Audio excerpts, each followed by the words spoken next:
시간이 돼서 우리 기도하고 시작하도록 하겠습니다. 제가 나훔 1장 7절 말씀을 읽고 기도하겠습니다. 여호와는 선하시며 환난 날의 산성이시라. 그는 자기에게 피하는 자들을 아시느니라. 전능하신 하나님 아버지, 삶이 흔들리고 불안하게 느껴질 때에도 변함없이 우리를 선하게 대하시는 주님을 찬양합니다. 주님은 환난 날에 우리의 피난처이시고 우리가 안전하게 거할 수 있는 요새가 되심을 믿습니다. 주님의 성품 안에 우리가 찾을 수 있는 참된 안전이 있습니다. 주님께서 주시는 참된 평안이 있습니다. 주님, 하지만 우리의 마음이 얼마나 쉽게 다른 것들로부터 안식을 찾으려 하는지 우리가 고백합니다. 우리의 계획과 생각, 그리고 스스로 모든 문제들을 해결하려는 그러한 우리의 힘을 의지하다가 마음이 지치고 무너질 때가 참 많이 있는 것이 우리의 모습입니다. 이 시간 우리를 다시 주님의 그 이름의 안전한 곳으로 이끌어 주시옵소서. 우리의 믿음을 강하게 하여 주셔서 염려와 불안이 닥칠 때마다 가장 먼저 주님께 달려가게 하여 주시고 어떠한 환란도 우리를 넘어뜨릴 수 없다는 사실을 어떠한 환란과 어려움과 박해 속에서도 힘든 일 속에서도 우리는 주님의 안전하신 그 손 안에 있다는 사실을 기억하게 하여 주시옵소서. 전능하신 하나님, 우리가 그러하신 주님의 통치를 신뢰하며 주님의 은혜를 겸손히 의지하며 살아갈 수 있도록 도와주시옵소서. 삶이 무겁게 느껴질 때에 우리를 위로하여 주시고 우리 앞에 놓여 있는 길이 분명하지 않을 때에 우리를 지켜주시며 두려움이 닥쳐올 때마다 주님께서 우리를 아시고 붙드시며 결코 버리지 않으신다는 사실을 믿게 하여 주시옵소서. 성령 하나님 이 시간 우리 가운데 역사하여 주시옵소서. 우리가 간구한 이 모든 내용이 주님께서 요셉의 삶을 통해 함께 하시고 저를 보호하시고 인도하시고 지키시고 위로하셨다는 사실을 통해 깨달을 수 있도록 지혜를 우리에게 더하여 주시고 우리가 가진 이 지식이 단순한 지식이 아니라 우리가 마음으로 믿고 순종하는 그러한 삶이 되게 하여 주시옵소서. 우리의 굳은 마음을 부드럽게 하여 주시고 우리의 눈을 열어 주셔서 하나님의 뜻을 말씀 가운데에서 밝히 보게 하여 주시고 우리의 삶이 그 말씀에 합당하게 변화될 수 있도록 도와주시옵소서. 그래서 우리가 주 예수 그리스도와 연합하여 날마다 주님을 더욱 닮아가게 하여 주시고 우리가 죄에 대해서는 날마다 죽고 의에 대해서는 날마다 살아가는 삶이 되게 하여 주시옵소서. 그래서 우리의 생각과 말과 행동과 우리의 삶의 모습과 자세와 태도가 더욱더 거룩해지게 하여 주시고 날마다 성령님의 능력으로 우리를 성화의 길로 인도하여 주시옵소서. 오늘 우리가 함께 하나님의 말씀을 들을 때에 우리의 삶이 주님을 피난처로 삼는 사람들의 모습으로 변화되게 하여 주시고 또한 주님이 주시는 참된 담대함을 누리게 하여 주시옵소서. 예수 그리스도 이름으로 기도합니다. 아멘. 자, 오늘은 창세기 41장을 계속해서 하겠습니다. 그동안 우리가 이제 창세기를 계속 봐왔고 37장부터는 요셉을 중심으로 50장까지 하나님께서 요셉을 중심으로 어떻게 그 하나님의 구속, 구원의 계획을 이루어 가시는가를 우리가 보고 있습니다. 37장에서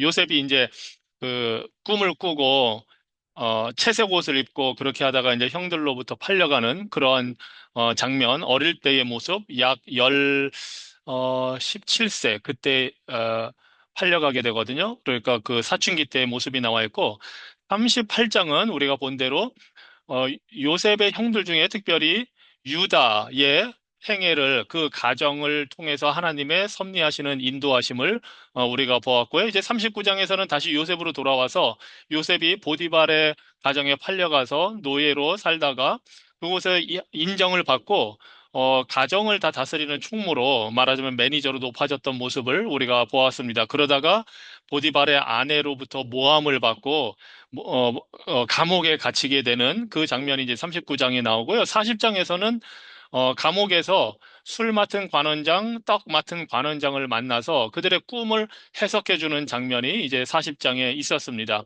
그 39장, 40장의 세월이 최소한 13년이 됐다는 사실을 우리가 이제 나이별로 이 정보가 있기 때문에 알 수가 있습니다. 요셉은 가장 사랑받는 아들에서 가장 낮아지는 모습으로 이렇게 처했다는 사실을 알 수가 있고, 그리고 우리가 이제 이 창세기를 통해서 계속 보고 있듯이 창세기의 인물들, 아브라함, 이삭, 야곱, 요셉, 이러한 인물들이 장차 오실 메시아 예수님을 예표한다는 사실을 우리가 그 인물들을 볼 때마다 보았습니다. 그런데 특별히 이 요셉은 그 구원자로 오실 예수님이 어떠한 분이신가를 가장 잘 보여주는 모형이고 예표이고 그림자입니다. 즉 요셉이 사랑받는 아버지의 사랑받는 아들의 신분에서 노예로 종으로 낮아졌다는 그 모습이 바로 하나님의 사랑받는 아들 독생자 예수 그리스도께서 사람의 모습으로 종의 형체로 이 땅에 낮아진 모습으로 오셨다는 그 사실을 잘 예표해주고 있습니다. 자, 40장까지는 그렇게 그 감옥에서 억울하게 갇혀 있고 잊혀진 존재로 있었지만 드디어 우리가 보는 41장에서는 바로 왕의 꿈을 이제 해석하면서 애굽의 국무총리로 다시 높아지는 그러한 장면을 우리가 이제 보게 됩니다. 그리고 41장 이후에는 총리가 된 이 요셉이 형들을 만나고 아버지 야곱을 만나서 이 이스라엘의 자손들, 야곱의 자손들이 이 애굽 땅에 정착하는 그 모든 과정이 나옵니다. 이 41장에서 바로의 꿈을 해석하면서 높아지는 이 요셉을 통해서 또한 십자가에서 죽으셨지만 하나님께서 아버지께서 부활시켜서 승천하게 하시고 하늘 보좌에서 우리를 다스리는 왕으로 삼으신 그 예수님의 모습을 또 보게 됩니다. 자, 그리고 이 41장을 그래서 이제 제가 제목을 꿈을 해석한 요셉 두 번째, 왜냐하면 이제 40장에서 이미 꿈을 해석한 그 일이 있었기 때문에 두 번째 투로 했고요. 또는 죄수에서 총리가 된 이 요셉의 모습을 제목으로 삼을 수 있음을 제가 지난주에 이제 말씀을 드렸습니다. 자, 그리고 주제는, 다시 한번 보면 하나님은 낮추신 종을 높이셔서, 즉, 요셉을 낮추셨지만 때가 되었을 때 그를 높이셔서 세상을 살리는 도구로, 즉, 구원의 도구로 사용하신다는 사실을 우리가 보게 되고, 바로 이 장면이 예수님을 예표하는 우리의 구원자로 낮아졌 종으로 오셔서 희생당하시고 죽음을 통해서 우리의 구원의 길을 열어주시고 높아지신 그 예수님을 예표한다고 볼 수가 있습니다. 그리고 이제 이 41장의 내용은 57절까지 매우 긴 장이지만, 이 스토리가 내용이 아주 분명하기 때문에, 우리가 읽기도 쉽고, 뭐, 이해하기도 쉽습니다. 1절부터 8절까지에서는 바로가 꿈을 꾼 내용이 나옵니다. 그리고 이제 9절부터 16절까지에서는 그 꿈을 해석할 수가 없는 상황에서 이 술 맡은 관원장이 과거에 요셉이 자신의 꿈을 해석해 준 사실을 기억하고 바로 왕에게 추천을 하고 그래서 바로 왕 앞에 요셉이 불려가서 서는 장면이 나옵니다.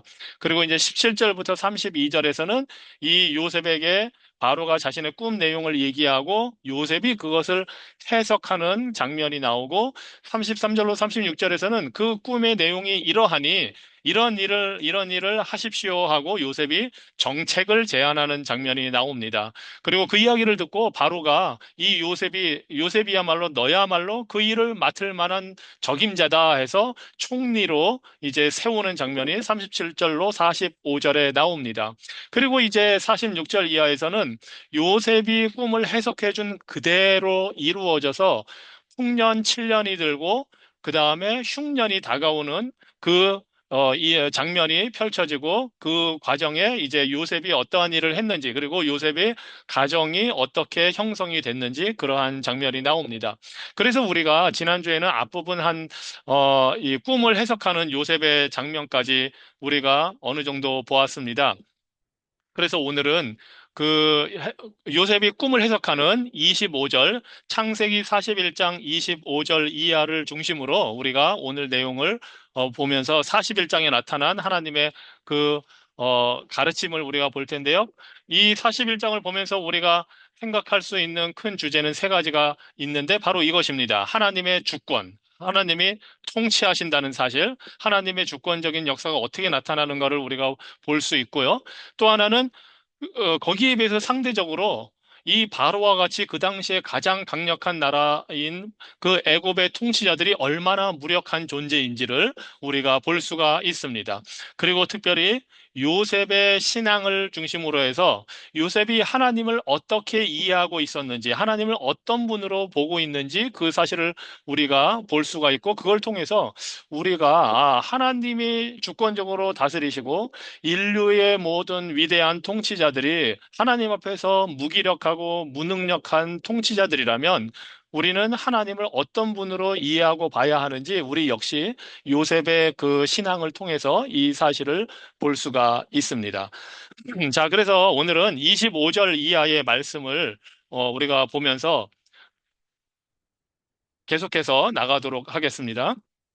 25절로 32절에서는 바로가 꾼 꿈의 내용을 해석하는 장면이 나옵니다. 우리가 지난주에도 이 부분을 좀 살펴봤는데 25절에서 32절에 요셉이 바로 앞에 섰을 때도 이전에 바로 앞에 섰을 때도 바로가 야 네가 꿈을 그렇게 잘 해석한다고 들었다 그랬더니 요셉이 말하기를 제가 아니라 내가 아니라 하나님이 하십니다 하고 신앙을 고백했습니다.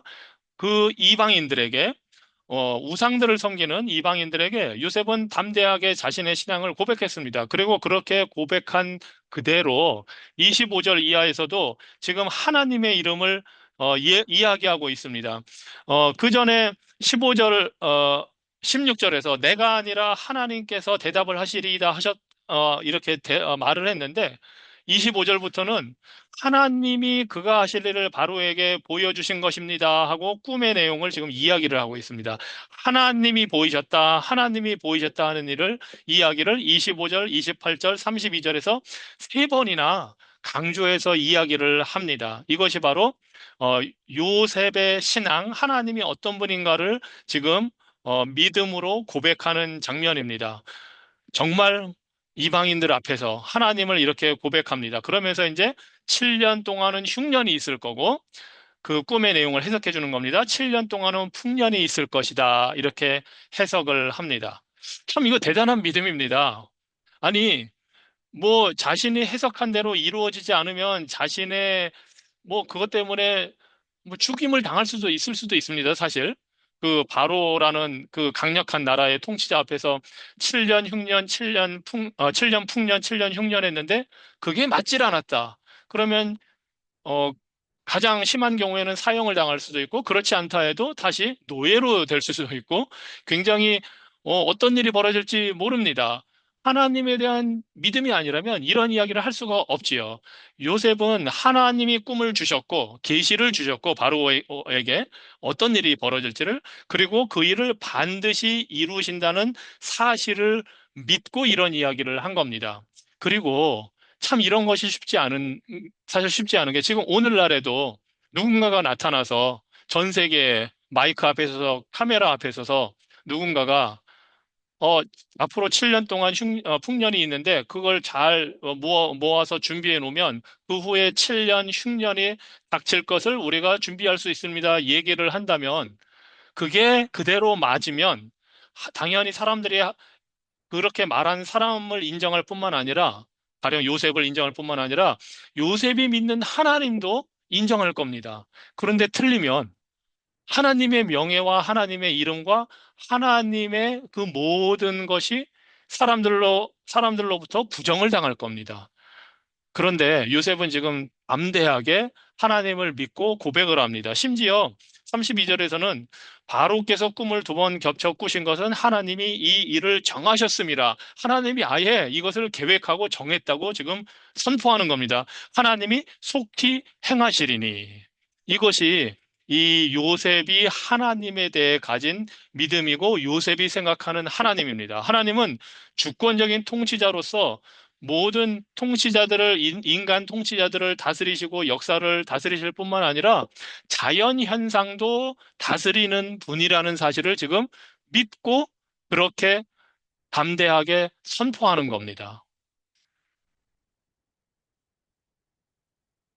그리고 이러한 사실들을 통해서 요셉이 가진 신앙이 하나님이 어떤 분인지를 보여주는데, 그 하나님은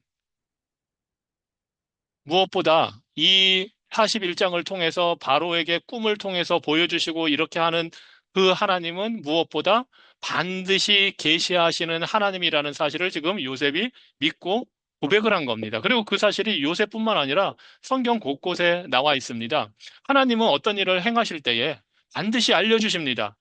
그래서 아모스 3장 7절에서 하나님이 이렇게 말씀하십니다. 주 여호와께서는 자기의 비밀을 그 종 선지자들에게 보이지 아니하시고는 결코 행하심이 없으시리라. 하나님은 선지자들을 통해서 당신께서 하시고자 하는 일을 다 알려주신다고 합니다. 그 비밀을 다 드러내신다 합니다. 히브리서 1장 1절로 2절 신약에서도 이렇게 말씀합니다. 옛적의 선지자들을 통하여 여러 부분과 여러 모양으로 우리 조상들에게 말씀하신 하나님이 그 구원의 비밀, 역사를 이루어 가시는 그 모든 것을 알려주신 하나님이 이제 신약 시대에는 이 모든 날 마지막에는 아들을 통하여 예수 그리스도를 통하여 우리에게 말씀하셨다 합니다. 그래서 우리 하나님은 무언가를 감추고서 갑자기 그냥 어떤 일을 버리시는 분이 아니라는 겁니다. 반드시 당신의 구원의 계획, 역사를 이루어 가시는 그 모든 일들을 우리가 필요한 만큼 다 알려주십니다. 그리고 그 하나님은 또한 계시한 대로 반드시 행하시는 분입니다. 말씀하셨으면 그대로 하십니다. 이사야서 46장 9절로 10절입니다. 나는 하나님이라 나 외에 다른 이가 없느니라. 나의 뜻이 설 것이니 내가 나의 모든 기뻐하는 것을 이루리라. 여기에 있는 나의 뜻, 이것이 바로 하나님의 그 계획입니다. 이 사실을 이사야 55장 11절에 또 이렇게 말씀합니다. 내 입에서 나가는 말도 헛되이 내게로 돌아오지 아니하고 나의 기뻐하는 뜻을 이루며 하나님이 하신 말씀은 반드시 이루어집니다. 그 하나님의 뜻은, 하나님이 기쁨으로 세우신 뜻은 반드시 실행이 됩니다. 이것이 바로 요셉이 믿은 하나님입니다. 이 하나님을 믿었기 때문에 그대로 7년 풍년과 흉년을 해석해서 알려주고 예언을 하는 겁니다. 자, 하나님께서 이렇게 모든 것을 우리에게 필요한 모든 것을 알려주시기 때문에 사실 사람들은 핑계댈 수 없습니다. 아니, 제가 몰라서 그랬습니다 하고 핑계할 수 없다는 사실입니다. 이것이 로마서 1장 19절로 20절에 있는 내용입니다. 이는 하나님을 알만한 것이 그들 속에 보임이라. 하나님께서 이를 그들에게 보이셨느니라. 창세로부터 그의 보이지 아니하는 것들 곧 하나님의 영원하신 능력과 신성이 그가 만드신 만물에 분명히 보여 알려졌나니 그러므로 그들이 핑계하지 못할지니라. 하나님은 당신이 어떤 분이신지 어떠한 계획을 갖고 계시는지 창조물을 통해서 그리고 인간의 마음에 있는 양심을 통해서 도덕 법칙을 통해서 모든 필요한 것들을 다 알려주십니다.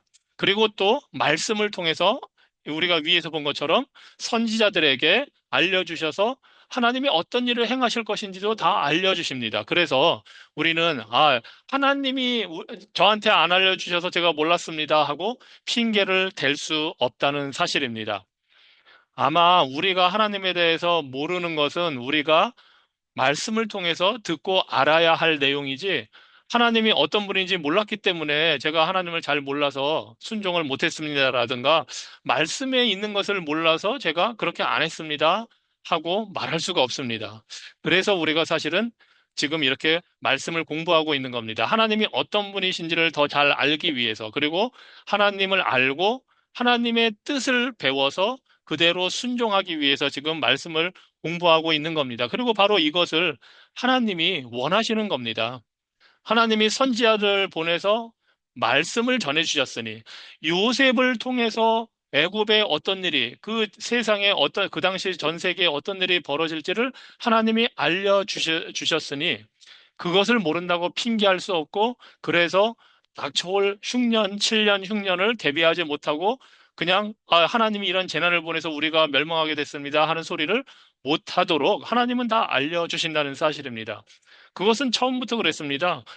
그 노아 시대의 홍수도 120년간의 120년 동안의 기한이 있었습니다. 그리고 노아가 배를 만들고 노아가 그들에게 회개하라고 전하는 그 모든 일이 120년 동안 진행이 되었습니다. 하나님은 반드시 심판도 어떤 일도 복도 다 알려주시고 하시는 분입니다. 자, 이렇게 이 하나님께서 이런 일들을 하신다는 사실을 요셉이 이야기를 하니까 바로가 이제 그 내용을 듣습니다. 그리고 요셉의 해결책의 내용을 듣게 됩니다. 이것이 이제 33절로 36절에 나와 있는 내용입니다. 지금 요셉이 흉년과 풍년이 들고 이것이 반드시 하나님이 하실 일이니 이제 해결책을 제안합니다. 33절에서 이제 바로께서는 명철하고 지혜 있는 사람을 택하여 애굽 땅을 다스리게 하시고 적임자를 뽑아서 지혜로운 자를 뽑아서 그 일을 대비하라는 겁니다. 정책을 제안하고 있습니다. 그리고 또 34절에 보니까 감독관들을 두어서 풍년 동안에 애굽 땅에서 걷는 그 곡식, 그 수확의 5분의 1을 거두어서 저장해 두라고 35절에는 말합니다.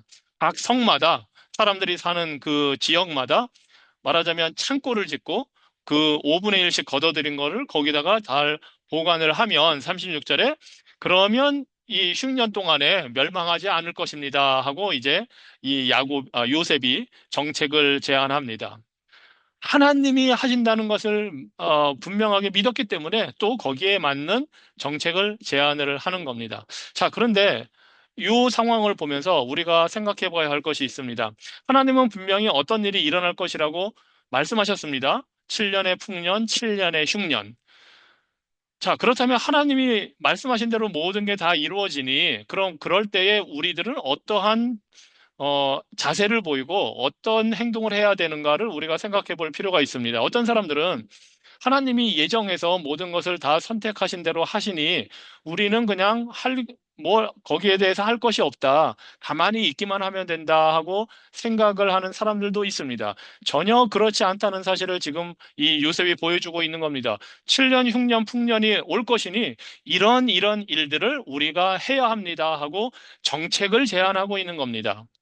능동적으로 해야 됩니다. 하나님의 뜻을 알 수 있도록 하나님의 백성들은 적극적으로 행하게 됩니다. 즉, 하나님을 더 잘 알수록, 하나님의 뜻을 더 많이 깨달아 알수록 가만히 있거나 소극적으로 행동하는 것이 아니라 적극적으로 순종하고 창의적으로 행하게 됩니다. 이것이 바로 지금 요셉이 제안하는 겁니다.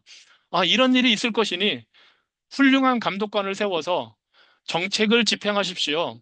5분의 1을 거두십시오. 아마 요셉이 그 보디발의 집에 가 있을 때, 아니면 어렸을 때부터 집에서 자라면서 그런 생각을 했을 겁니다. 그리고 특별히 보디발의 집에 가서 종으로, 매니저로, 총무로 일하면서 말하자면 가정 경제를 그 돌보는 일, 행정을 돌보는 일, 그런 걸 했을 겁니다. 감옥에서도 그런 일들을 했으니 말하자면 오늘날로 말하면 거기에 필요한 경제 정책, 행정 능력 이런 걸 갖췄을 겁니다.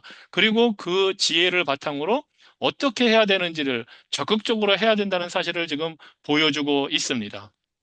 그래서 말씀을 통해서 우리가 하나님의 뜻을 안다면 그거로 그냥 끝나는 게 아니고 오히려 그때부터 우리가 어떤 일을 해야 하는지를 알게 됩니다. 말씀을 통해 하나님의 뜻을 아는 것이 끝이 아닙니다. 그것이 시작입니다.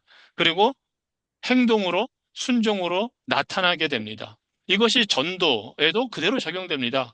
우리는 하나님이 예정해서 선택해서 구원하신다. 성령님의 주권적인 거듭남의 역사, 중생의 역사로 우리가 구원받는다는 것을 믿고 있습니다. 그런데 그것 때문에 어떤 사람들은 아니, 하나님이 다 하시니 우리가 전도할 필요가 뭐가 있겠느냐 하고 생각을 하는 사람들이 있습니다. 아닙니다. 하나님이 그렇게 구원을 하시는데 그 구원을 이루는 방법 중에 중요한 것이 전도입니다.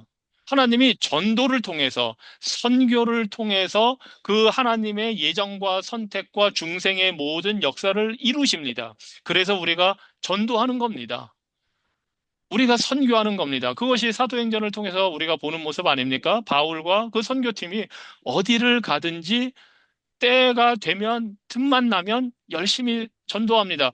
그들이 가르친 것이 바로 하나님의 예정이고 선택이고 하나님의 성령님의 중생의 역사입니다.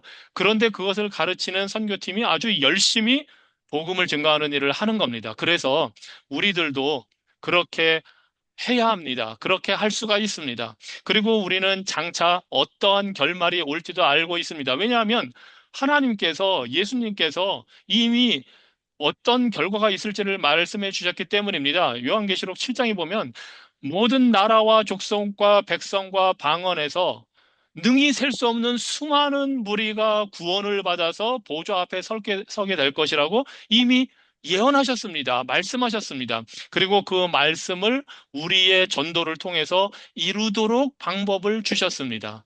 그러한 결말이 우리 앞에 있기 때문에 우리는 지금 요셉처럼 담대하게 복음을 증거할 수 있는 겁니다. 요셉이 이렇게 담대하게 정책을 제안할 수 있는 것은 이거 혹시 안 되면 어떻게 하지? 7년, 7년이 안 맞으면 어떻게 하지? 그런 고민을 전혀 하지 않은 이유는 하나님이 계시하셨으니 하나님이 반드시 이루신다 하는 그 믿음을 그것도 32절에 보니까 속히 이루신다고 하셨습니다. 그러니까 이제 7년 흉년이 곧장 시작될 것이고 그대로 7년 후에는 흉년이 올 것이라는 것을 이 요셉이 확신했던 겁니다. 자, 그래서 하나님께서 이렇게 일하시니 우리 삶에는 사람들이 흔히 말하는 운명, 우연, 그런 것이 없습니다. 사실 그것은 성경의 용어가 아닙니다. 믿음에 경건한 사람들이 쓸만한 그 단어들이 아닙니다.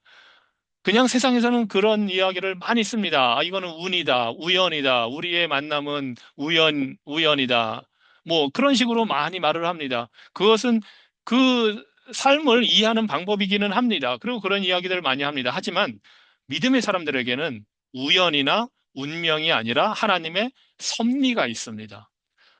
하나님이 요셉을 애굽에 팔려가게 하신 것도 애굽에서 종노릇하게 하신 것도 다 하나님의 섭리에 있습니다. 그리고 이러한 섭리는 우리 삶에서도 일어납니다. 여러분도 아마 이렇게 생각해 보면 여러분의 삶을 구체적인 어떤 것이 될 수도 있고 이 장기적으로 여러분의 10년, 20년의 삶을 돌이켜 볼 때, 이런 일이 일어났던 거는 그때는 우연이라고 생각했는데, 그때는 이 만남이 우연이라고 생각했는데, 아니었구나. 다 하나님의 섭리가 있구나 하는 것을 우리가 알 수 있습니다. 저도 최근에 우리 교회, 우리 인진옥 집사님과 이제 인진옥 집사님이 이제 갑상선암 수술 그 진단 받고 수술하는 이 과정을 통해서 집사님과 이야기를 나누는 중에 그 사실을 집사님도 깨닫고 저도 깨달았습니다. 하나님의 섭리라는 걸. 인진호 집사님이 몇 개월 전에 작년 말에 교통사고를, 가벼운 교통사고지만 두 번을 당했습니다. 그것 때문에 병원에 가게 됐고 병원에서 검사를 받는 중에 암이 의심된다는 그게 발견이 된 겁니다. 그런데 첫 번째 교통사고로 그 얘기를 들었을 때는 그 담당 의사나 다른 사람들도 그거를 심각하게 생각하지는 않았습니다. 그런데 얼마 지나지 않아서 두 번째 비슷한 교통사고로 병원에 또 가게 됐는데 그때는 이제 이게 좀 제대로 검사를 해봐야겠구나 하는 거를 닥터도 알게 되고 집사님도 그 사실을 알게 된 겁니다. 그 과정을 통해서 갑상선암 진단을 정확하게 받게 됐고 이제 5월 1일 날 수술을 앞두고 있습니다. 이 사실들을 제가 이제 집사님과 이야기를 하고 기도를 하면서 이야기를 나누는 중에 집사님이 그 고백을 하는 겁니다.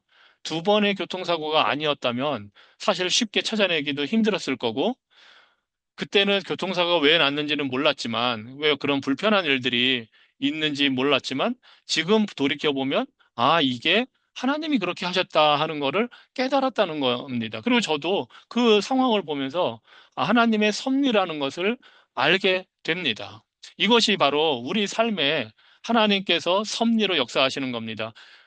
안 믿는 사람들이 볼 때는 그냥 우연일 수 있습니다. 하지만 우리의 삶은 하나님의 섭리 안에 있고 지금 애굽의 이 경제 문제, 사람들의 죽고 사는 문제, 먹고 사는 문제도 하나님의 섭리 아래 있다는 것을 우리가 알게 됩니다.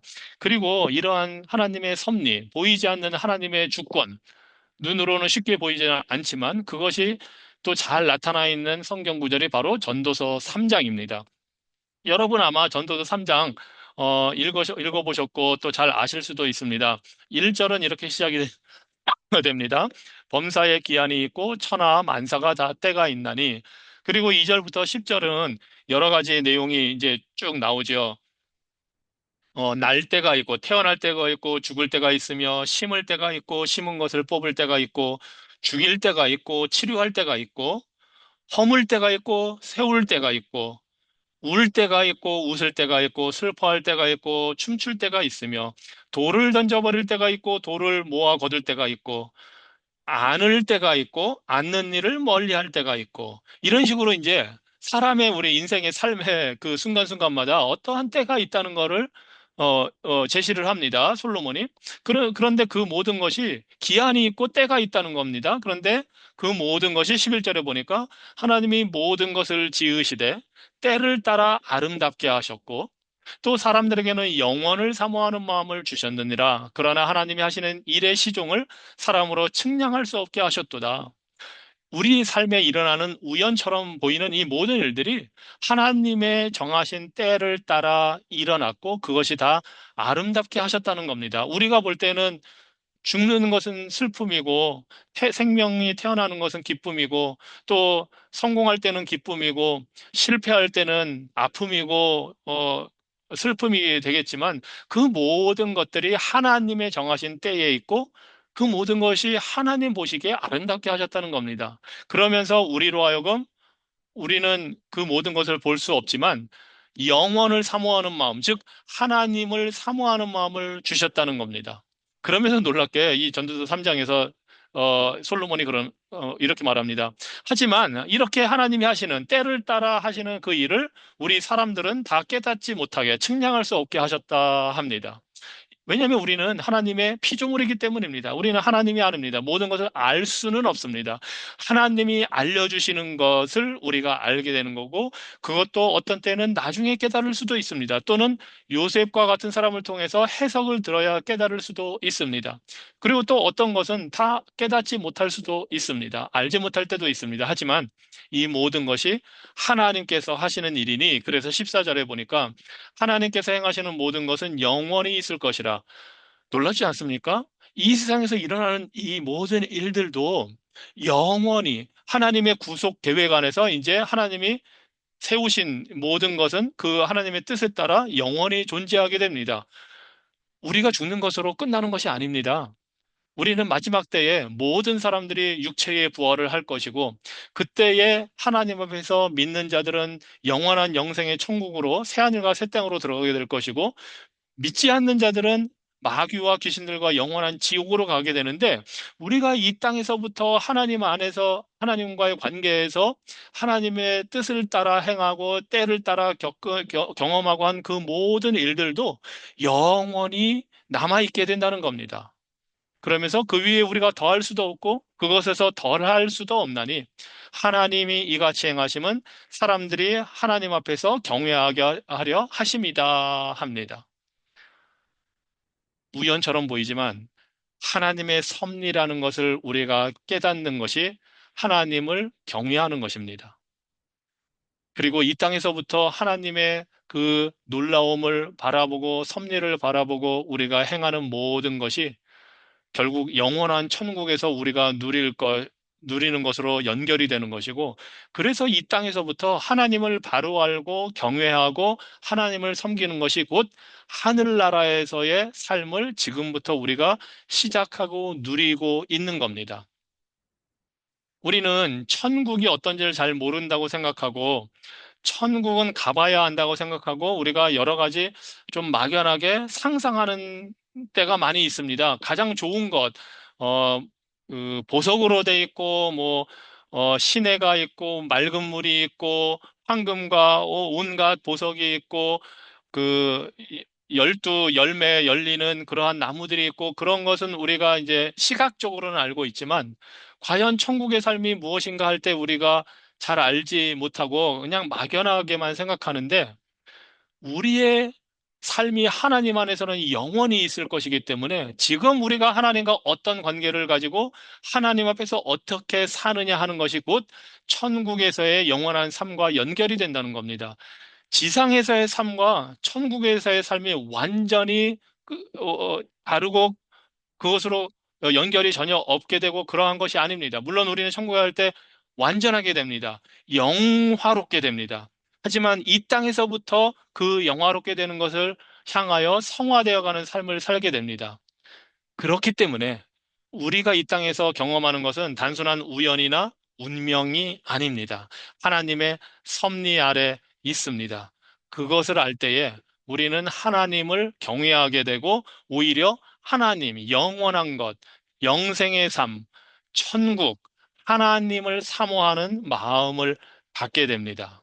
그러니 이 세상에서 일어나는 일들을 보면서 아, 이것이 하나님의 때이고 하나님이 우리 사람들에게 인생에게 개인에게 한 사회에 나라에 주신 때이고 이것이 하나님의 주권적인 섭리 아래서 택한 백성을 구원하여 거룩하게 변화시켜 가시는 기쁘신 뜻, 아름답게 하시는 뜻이라는 사실을 우리가 안다면 우리는 하나님 앞에서 아까도 말씀드린 것처럼 말씀에 순종하는 신실한 삶을 살게 되고, 그리고 더 하나님을 사모하는 마음으로 살게 됩니다. 이것이 이 요셉의 신앙, 요셉이 깨달은 그 하나님의 섭리, 그리고 전도서 3장에서 보여주는, 하나님의 섭리의 모습입니다. 자, 이제 37절에 보면 바로가 이 요셉의 이야기를 듣고 어떤 반응을 보이는지 나옵니다. 바로와 그 모든 신하가 이 일을 좋게 여겼다 합니다. 사실 이러기가 쉽지 않습니다. 이 미국의 당시 오늘날로 말하자면 미국의 대통령과 같은 위치에 있는 애굽의 바로 왕이 그 유명하다는 옆에 뭐 그 자신이 거느리고 있는 그 신하들 뭐 그 당시에 점술사들 뭐 관리들 쟁쟁한 사람들이 있는데 그들 모두가 하나님을 고백하는 요셉의 이야기를 좋게 여긴 겁니다. 겸손해진 겁니다. 참 놀라운 모습입니다. 그래서 이 애굽이 이 당시에 구원을 받는 겁니다. 만약에 이 바로 왕이 나중에 출애굽기에 나오는 바로 왕처럼 마음이 강팍해져서 난 그런 거 듣기 싫다 했으면 이 애굽은 흉년의 재앙을 맞게 되는 겁니다. 물론 하나님은 애굽이 그렇게 해도 다른 방법으로 이스라엘 백성은 구원하십니다. 뭐 하나님이 그렇게 못하시는 분이 아닙니다. 하지만 애굽에게도 하나님이 구원의 기회를 주고 계시는 겁니다. 그리고 이 당시 바로 왕은 나중에 후에 출애굽기의 바로 왕과는 달리 겸손하게 이렇게 합니다. 참 이게 어떤 권력에 있는 사람이 이렇게 하는 게 쉽지는 않습니다.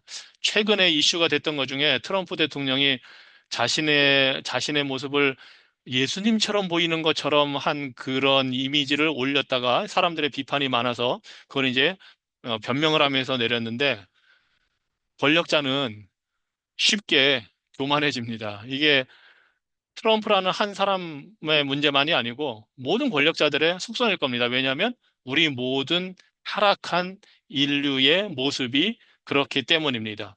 그 사람만이 아니라 우리도 그 자리에 올라가면 쉽게 교만해지고 자신을 높일 가능성이 큽니다. 요셉이 위대한 것은 그러한 자리에서도 요셉은 자신의 본분을 다하고 겸손했다는 겁니다. 그리고 아까도 말씀드렸지만 요셉이 예수님을 예표하잖아요. 가장 뛰어나시고 가장 위대하시고 가장 높임을 받아 마땅한 예수님이 이 땅에 오셨을 때는 가장 낮은 겸손한 모습으로 오셨다는 사실을 통해서 예수님만이 진정 겸손한 왕이시고 이제 우리도 예수님을 믿기 때문에 예수님과 연합되어 있기 때문에 우리가 높은 자리에 있다 할지라도 부를 많이 가지고 있다 할지라도 사회에서 인정을 받는 그런 위치에 있다 할지라도 예수님과 함께 한다면 교만해지지 않고 겸손히 본분을 다할 수가 있습니다. 자, 38절에 보면 이 요셉을 보고 바로가 이렇게 말을 합니다. 야, 하나님의 영에 감동된 사람을 우리가 어찌 찾을 수 있으리요? 참 놀랍지 않습니까? 이 이방인의 통치자의 입에서 나오는 그러한 고백입니다. 하나님의 영에 감동된 사람. 그러면서 요셉에게 말합니다. 39절에 보니까 하나님이 이 모든 것을 네게 보이셨으니 이 해석을 너한테 알려주셨으니 너와 같이 명철하고 지혜 있는 자가 없도다. 요셉이 그랬거든요. 이런 명철하고 지혜 있는 사람을 세워서 직분을 그 사람을 맡겨서 일하게 하라고 그랬더니 네가 적임자다 하는 겁니다. 그러면서 이제 이 42절에 보면 자기의 반지를 끼워주고 세마포 옷을 그 이제 아주 귀한 옷이죠. 금사슬을 목에 걸고 국무총리로 만들어서 다스리게 합니다. 그 모든 걸 지금 바로 왕이 그렇게 이 요셉에게 부여하고 있습니다. 이 세마포 옷 그냥 의복이겠죠. 당연히 그 관리가 되기 위해서 총리가 되기 위해서 입는 옷인데 요셉의 생애에서는 옷이 매우 중요한 역할을 한다는 것을 우리가 보았습니다. 37장에서는 아버지 야곱이 만들어준 채색 옷을 그게 아버지의 사랑을 독차지하고 있다는 증거였는데 그것을 입고 나서 오히려 형들에게 미움을 더 받았고 결국은 형들이 그 옷을 찢어서 요셉을 팔아버린 다음에 요셉이 마치 동물들에게 죽임을 당한 것처럼 염소의 피를 발라서 아버지 야곱을 속였던 그 장치가 바로 채색 옷이었고 또 이 보디발의 아내로부터 유혹을 받을 때는 그 입던 옷을 팽개치고 도망쳐서 억울하게 누명을 쓰고 감옥에 갇혀야 했던 그러한 장치가 바로 또 요셉이 입고 있던 옷이었는데 이제 보면 요셉이 그 모든 감옥에서 입던 옷을 다 벗어버리고 새 옷을 입고 나왔고 이제는 세마포 옷을 입어서 총리가 되는 그래서 이 세마포 옷은 요셉이 낮아졌다가 높아지게 되는 것을 보여주는 아주 중요한 역할을 하는 장치라고 할 수가 있습니다.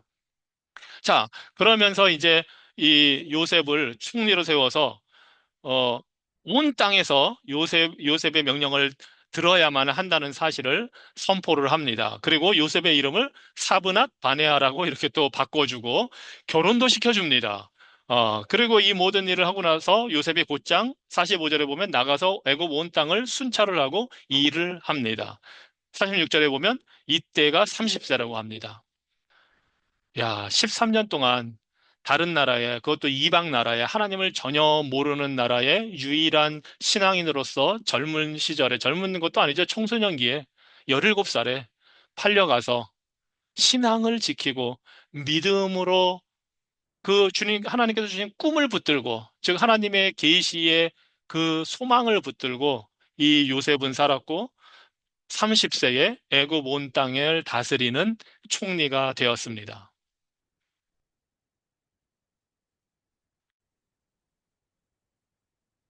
바로 왕이 고백한 하나님의 영에 감동한 사람. 바로는 당연히 하나님을 모르지요. 하지만 바로가 보기에도 요셉이 고백한 하나님에 대한 그 인상이 강하게 남았던 겁니다. 자신은 물론 애굽의 신들을 섬기지만 요셉 네가 말하는 하나님의 영이 너를 감동했구나 하고 그것을 인정하는 겁니다. 이방인 통치자가 성경에서 보면 이방인 통치자가 하나님의 영, 성령 하나님의 역사를 공식적으로 인정하는 부분입니다. 하나님을 알지 못해도 하나님의 백성들이 하나님에 대한 믿음으로 행할 때에 믿지 않는 자들도 인정을 한다는 것을 보여주고 있습니다. 그리고 사실 이때뿐만이 아니고 이 요셉을 향해서 지금 이 바로의 애굽이 이러한 이제 고백을 했지만 후에는 다니엘을 향해서도 바벨론 왕이었던 벨사살도 똑같은 이야기를 합니다. 다니엘에 대해서 듣고 나서 네 안에는 하나님의 영이 있고 총명과 명철과 비상한 지혜가 있다 하고 인정을 합니다. 요셉, 다니엘 둘 다 노예로 팔려갔고 종으로 잡혀갔고 낮아졌지만 하나님께서 높여주셨고 하나님을 믿는 믿음으로 신실하게 할 때에 하나님의 뜻대로 할 때에 이방인 통치자들이 인정을 하는 겁니다. 이방인의 통치자가 인정했다는 건 그 나라가 그 사회가 인정을 했다는 것을 대표적으로 보여주는 겁니다. 그리고 놀라운 것은 하나님의 영, 성령님이 임하실 때에 지혜와 총명이 있다는 겁니다. 그리고 우리에게도 이 사실은 변함이 없습니다. 이것이 하나님의 영, 성령께서 하시는 일입니다. 지혜를 주십니다. 총명을 주십니다. 하나님의 뜻을 깨닫게 해주십니다. 성령께서 해주셨기 때문에 요셉이 해석을 한 겁니다. 그게 아니라면 요셉은 이런 해석할 수가 없습니다. 사람의 방법으로, 생각으로 할 수 있는 게 아닙니다. 왜냐하면 애굽의 다른 모든 사람들은 그렇게 할 수 없었기 때문입니다. 성령님이 하시는 일은 오늘도 우리에게 하나님의 말씀, 하나님의 뜻을 깨닫게 도와주십니다. 말씀을 우리가 읽고 듣고 공부할 때에 깨닫게 하시고 지혜를 주셔서 그게 이제 말씀을 이해하는 지혜도 포함이 되지만 우리가 그 말씀을 삶에 적용하고 순종할 때 어떻게 해야 하는지를 깨닫게 하시는 실제적으로 어떻게 하는 것이 하나님 말씀에 순종하는 것인지를 알려주시는 것이 바로 성경이 말하는 지혜입니다. 그래서 가령 여러분이 뭐 비즈니스를 한다던가 그런 일을 할 때 가령 예를 들어서 비즈니스를 할 때에 어떤 사람들과 거래를 하고 어떤 업체로부터 물건을 받고 어떻게 하는 게 어떻게 할지를 그걸 어떻게 할지를 다 선택을 하고 비교해보고 여러 가지를 하게 됩니다. 그러할 때에 성령 하나님이 말씀을 통해서 지혜를 우리에게 주시면 우리가 어떤 일을 하든지 하나님의 말씀대로 순종하면서 하나님의 영광을 올리는 방법이 될 수 있도록 기도하면서 성령님의 도움을 구하면 그 우리가 선택하는 그 결정을 내리는 모든 것에 있어서 하나님의 뜻대로 할 수 있도록 우리에게 지혜를 주십니다. 그것이 바로 성경이 말하는 지혜, 즉 말씀을 적용할 수 있는 지혜를 우리에게 주시는 것입니다. 그래서 이 지혜는 굉장히 실제적입니다. 그냥 어려운 거를 깨닫는다, 뭐 성경에 있는 어려운 내용을 깨닫는다 하는 것에 그치는 것이 아닙니다. 우리가 잘 몰랐던 걸 알게 될 뿐만 아니라 구체적으로 삶에서 선택할 때에, 결정을 내릴 때에, 뭐 가령 자녀들의 결혼을 위해서 자녀가 만나는 사람 주변에 말하자면 결혼 상대자가 여러 후보가 있다 할 때에 그 후보 중에서 누구를 선택할 것이냐. 그때에 하나님의 뜻을 구하며 말씀을 바탕으로 우리 자녀의 배우자는 하나님을 경외하고 두려워하는 사람, 말씀의 권위에 순종하는 사람, 가정을 지혜롭게 이끌어갈 수 있는 사람, 교회를 신실하게 섬길 수 있는 사람, 이러한 어떤 기준을 세워놨고 그것을 위해서 기도한다면 하나님이 그렇게 할 수 있도록 지혜를 주십니다. 그런 선택을 할 수 있도록. 그래서 여러 후보자 중에 하나님이 깨닫게 하시는 사람, 그래서 만나서 결혼하면 그것이 최선의 선택이고 가장 아름다운 선택이 되는 겁니다. 이것이 바로 성경의 지혜이고 이것은 성령님께서 주시는 지혜입니다. 이 요셉의 이름을 45절에서 이제 바로 왕이 사브낫 바네아라고 이렇게 했는데 당연히 이제 이집트식 이름일 겁니다. 그런데 그 뜻은 하나님이 말씀하시니 그가 살아났다 하는 뜻입니다. 놀랍지 않습니까? 이 바로 왕이 그런 막 결혼도 시켜주고 막 하면서 그 이름을 말하자면 지어주게 된 건데 사브나 바네야 하나님이 말씀하셨다. 하나님이 계시를 해석하게 해주셨다는 것을 지금 이 바로가 인정을 하고 고백하는 겁니다. 이 요셉의 이름을 통해서 그것을 통해서 감옥에 갇혀 있던 요셉이 살아났고 그것뿐만 아니라 이제는 이 애굽 백성들도 하나님이 그렇게 꿈을 해석해서 말씀해 주셨기 때문에 요셉을 통해서 바로 왕의 말하자면 목숨도 부지할 수 있게 되고 모든 사람들이 살아나게 됐다는 그 모든 것이 함축적으로 들어있는 그러한 의미입니다. 즉, 하나님의 말씀으로 사람들이 살게 된다는 것을 심지어 이 이방인 통치자가 바로 왕이 고백을 하고 있는 겁니다. 이것이 얼마나 놀라운 하나님의 주권적인 통치이고 능력인지 모릅니다. 얼마나 아름답습니까? 얼마나 위대합니까? 하나님은 이렇게 역사하시는 분입니다. 요셉이라는 인물을 통해서 하나님의 능력, 하나님의 그 답이 하나님의 주권을 보여주십니다. 누구나 알 수 있게. 그래서 우리가 핑계를 못 대는 겁니다. 하나님을 몰랐기 때문에 뭐 하나님을 몰라서 우리가 구원을 못 받았습니다. 이런 말을 할 수가 없는 겁니다. 그리고 또 중요한 거는 이게 요셉에게 주어진 역할이라는 겁니다. 즉 믿는 자들의 역할은 어디에 가든지 하나님의 말씀을 따라 말씀을 삶에서 적용해서 나타내고 그 말씀이 육신이 되어 오신 예수 그리스도를 우리가 나타내면 사람들이 살게 되는 겁니다. 그래서 믿지 않는 사람들이 예수님을 알게 될 때에 하나님이 말씀하시니 살아났다 하고 고백을 하게 되는 겁니다. 이것이 요셉에게 주어진 임무였고 특권이고 우리에게 동시에 똑같이 주어진 임무이자 특권입니다. 우리는 어디에서 무엇을 하든지 우리의 상황, 형편, 처지에 상관없이 이런 역할을 할 수가 있습니다. 그래서 이 이름, 사브낫 바네아, 비록 이집트 이름이지만 우리가 어떤 존재인지 어떤 역할을 하는지를 분명히 보여주는 이름입니다. 자, 이렇게 해서 이제 이 요셉이 총리가 돼서 되자마자 막 이제 일을 시작을 합니다. 그리고서 47절 이하에 49절까지 보면 요셉이 해석한 그대로 7년 풍년이 든 모습이 간단하게 설명이 되어 있습니다. 그래서 이제 5분의 1씩 걷어서 저장을 해놓는 장면이 나오고 그리고 이제 흉년이 들기 전에 어떠한 이 요셉의 가정에 어떠한 또 복이 임했는지를 두 아들을 낳은 사실을 50절로 52절에서 보여줍니다.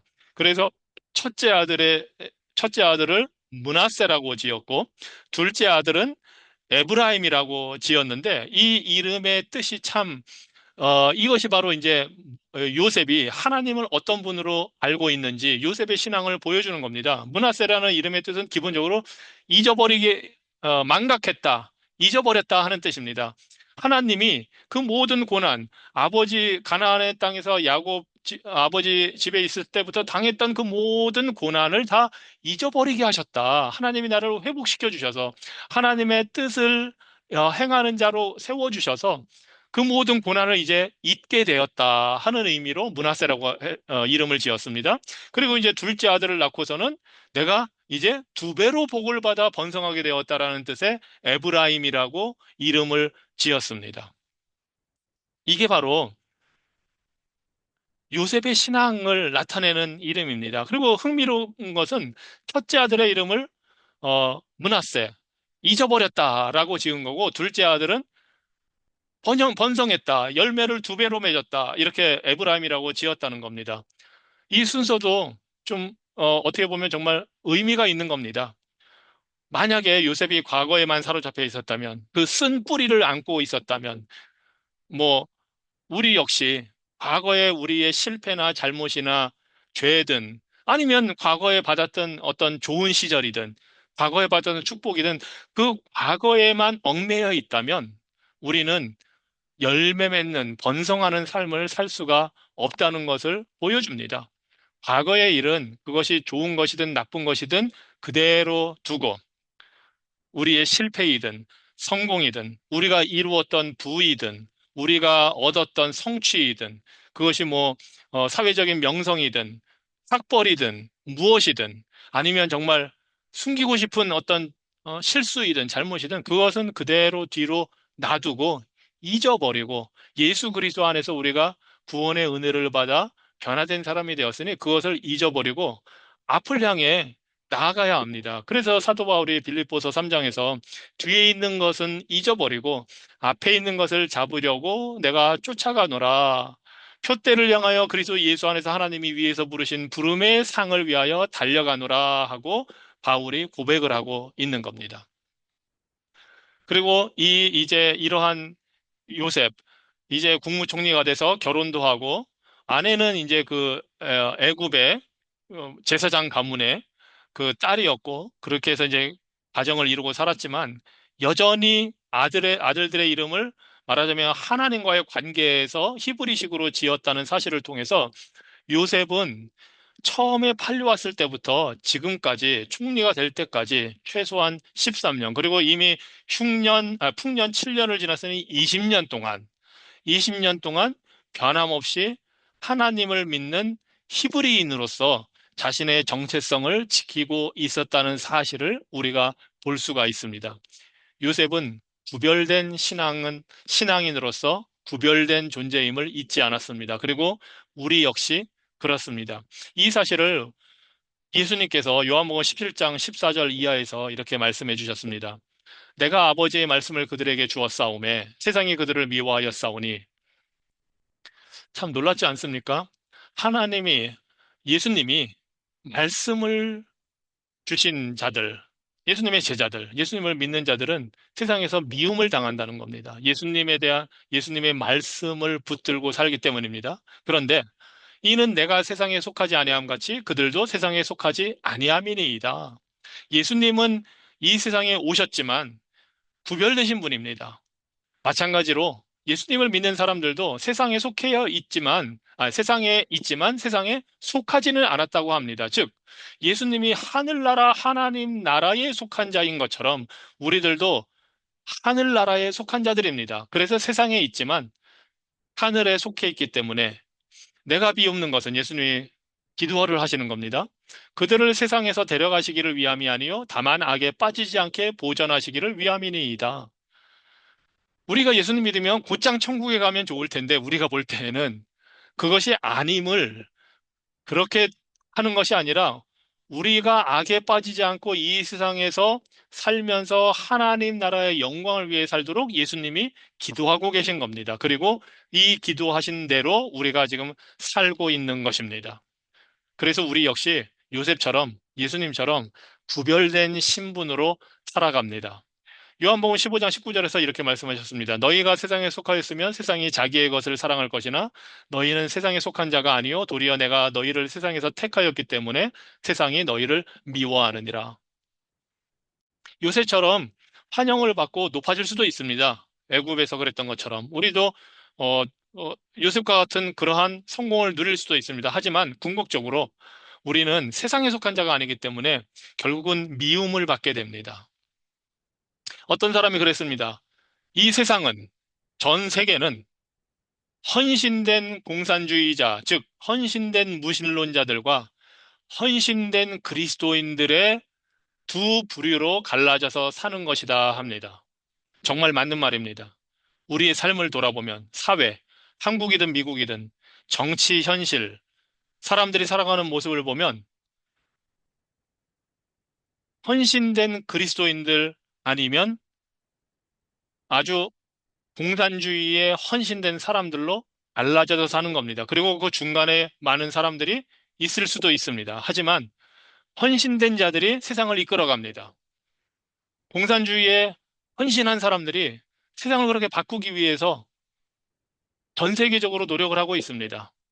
그래서 이 세상에서는 크게 헌신된 기독교인 아니면 공산주의자로 살아가는데 대부분의 경우 미국이나 사실 미국을 제외하면 대부분의 나라에서는 헌신된 공산주의자들이 더 활개를 치고 교인들을 미워하고 핍박을 합니다. 그것이 예수님이 말씀하신 그대로입니다.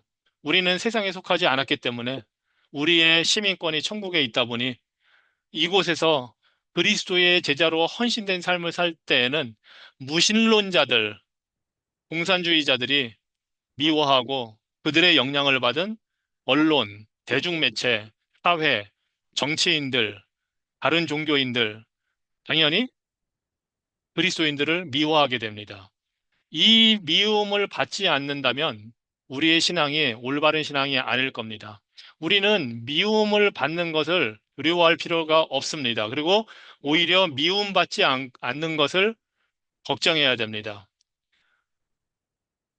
진정한 그리스도인은 미움을 받되 무시당하지는 않습니다. 사람들이 싫어하기는 하지만 무시할 수 없는 존재입니다. 만약에 교회가, 한국 교회가, 한국의 크리스찬들이 세상이 무시하거나 세상이 경멸하는 존재가 된다면 오히려 그것은 좋지 않은 겁니다. 미움을 받는 것은 오히려 좋은 겁니다. 하지만 예수 믿는다고 하는 사람들의 모습을 보고 세상이 실망해서 무시하고 경멸한다면 그것은 우리가 뼈아프게 반성을 해 봐야 될 일입니다. 우리가 요셉처럼 구별된 자로서 살고 있는지 아닌지. 요셉은 감옥에서도 이방인들이 알아봤고 종으로 팔려가서도 노예가 됐었어도 하나님이 함께 하심을 이방인들이 알아봤습니다. 또 이렇게 총리가 되었을 때에도 이방인들이 하나님이 함께 하심을 알아봤습니다. 우리가 성공하든지 아니면 사회의 밑바닥에 있든지 가난하고 못 배웠다고 그런 인간적으로는 무시를 당해도 저 사람들은 뭔가가 있어. 하나님이 있는 것 같아. 하나님의 영이 있는 것 같아. 이 소리를 듣는다면 우리는 예수님이 말씀하신 대로 세상으로부터 미움을 받는 아주 좋은 일을 마땅히 해야 할 일을 하고 있는 겁니다. 그런데 그게 아니라면 아니 뭐 하나님이 있는지 없는지 아무리 저런 사람을 봐도 교회는 나가는데 하나님이 있는지 모르겠어. 예수를 믿는다고 하는데 도대체 예수 믿는 것 같지 않아 한다면 진정한 그리스도인이 아닐 겁니다. 예수님을 온전히 믿는 사람들은 세상으로부터 미움받고 박해받는 것이 다른 길을 가고 있다는 증거입니다. 예, 시간이 돼서 조금만 더 하면은 마칠 줄 알았는데 사실 흉년 부분이 뭐 그렇게 길지는 않는데요. 뭐 그거는 다음 시간에 간단하게 언급을 하고 결론을 맺고 또 42장으로 들어가도록 하겠습니다. 기도하겠습니다. 하나님, 하나님의 주권적인 통치가 요셉의 삶을 통해 어떻게 나타나는지, 그래서 이방인들도 하나님의 살아계심과 하나님의 임재를 알게 된다는 그 모습을 요셉의 삶을 통해 요셉의 삶에 나타난 하나님의 섭리와 주권을 통해 우리가 봅니다.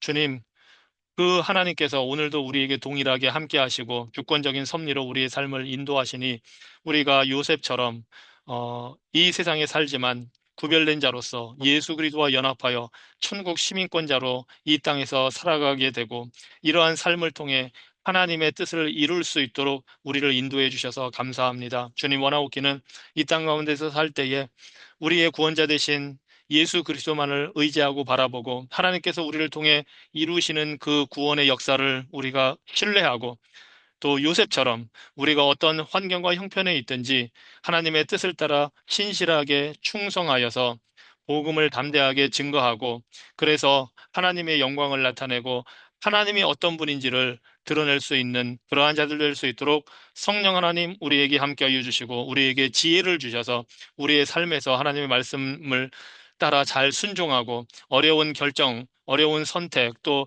여러 가지 혼란스러운 많은 상황, 정보 앞에서 올바르게 주님의 뜻을 따라 우리가 행할 수 있도록 우리의 마음, 생각을 이끌어 주시옵소서. 예수 그리스도 이름으로 기도합니다. 아멘. 감사합니다. 감사합니다. 예, 감사합니다, 감사합니다. 목사님. 감사합니다. 감사합니다. 평안한 밤 되세요. 네, 네. 주세요.